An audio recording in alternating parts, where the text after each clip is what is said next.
How's it going, everybody? I thought I'd show you guys my new toy. This is a 1975-76, maybe. I haven't checked the pot dates to see what they are yet, but it's a Gibson Ripper fretless in a burst. You don't see many of these. You especially don't see many of these in this good a condition.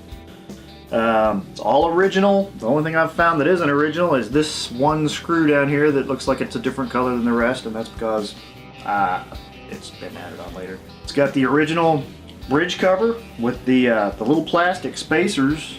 A lot of people don't know those had little plastic spacers underneath them for some reason. I don't know. I give them what, another 1/8 inch height. I don't know why.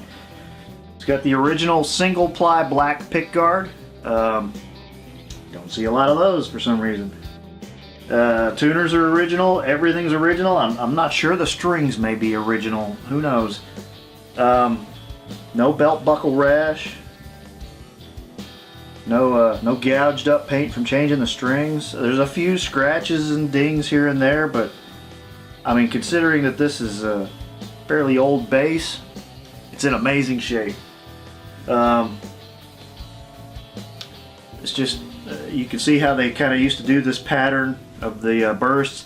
If you're kind of a Ripper geek like I am, you know that they changed this pattern over the years. Some of them had kind of a teardrop shape where this is all black. And then this one just does the edges. I kind of like the look of this a little better.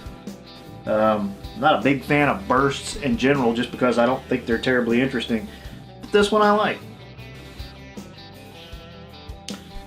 Maple body, I originally thought that was alder when I first bought it, but on closer inspection I see that it is maple.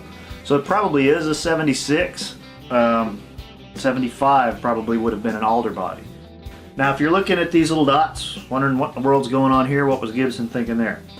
Gibson didn't do this, I did this. And that's because what Gibson did do was they put the fret markers where you would put the fret markers on a fretted bass.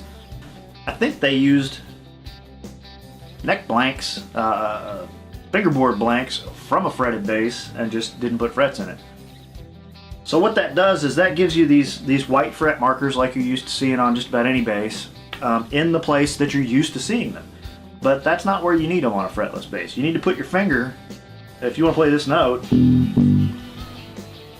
on a fretted bass you would put your finger here, but it would play it off the fret. So it's moving it forward a little bit physically on the neck. So on this bass you want to put your finger there. So if you're playing scales, you want to be putting your fingers where the frets would be, not where the white dots are, which you would do on a fretted bass. Just a little bit different technique when you're playing a fretless. So I put these stickers on here to kind of retrain my brain. I'll take them off in a little while when I've trained myself a little better on it. A modern fretless bass, like this cheapo little Rogue fretless I have back here, has the fret markers where the ends of the frets would be, not where the dots would be. And that's kind of the modern standard.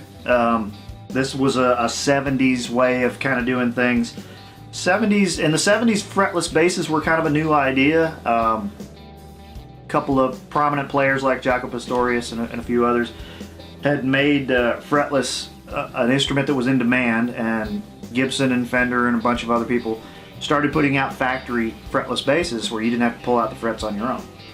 And because it was kind of a new idea, I guess nobody thought that, well, these fret markers are kind of useless if you don't actually have frets.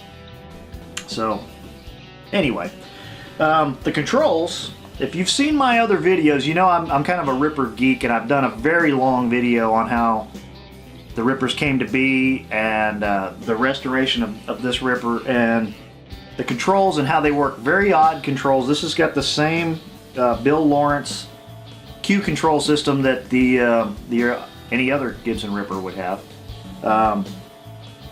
It's got a mid-range cut and then a regular tone control and a volume control. And this is your pickup selector. It combines your pickups together in a couple of odd ways that are kind of counterintuitive, but they work pretty well. It's got the original 3-point Gibson bridge. I'm not a fan of these because, well, for a lot of reasons. I think they're cheesy. I always have. I got rid of them, got a hip shot for this one. I was going to get a hip shot for this one also because I'd like the action to be lower. On a fretless bass, I like pretty low action. A lot lower than I do on a fretted bass. On a fretted bass, if I have real low action, it sounds like I'm beating a trash can. And nobody wants to hear that. But on a fretless bass, I like a really low action so you get that buzz that you're kind of wanting to get out of a fretless bass. And this bridge will not go low enough to do it. Now I was going to put the hip shot on it, but I've been told the hip shot won't go any lower than this bridge will go. So I'm probably going to end up trying one of those new, I forget what they're called now, but the new bridges that Gibson is using on the SG bass and the Thunderbird. More on that later. But I don't know, fantastic bass, unbelievable condition. I bought this at Fanny's Music in Nashville, Fanny's House of Music. If you're in town and you're wanting to check out some odd and interesting gear, check out Fanny's House of Music. You won't be disappointed. There's something in there for everybody. But all that said, if you're looking for a fretless bass and you have a chance to check out a Ripper, I recommend you check one out. They're unbelievably amazing.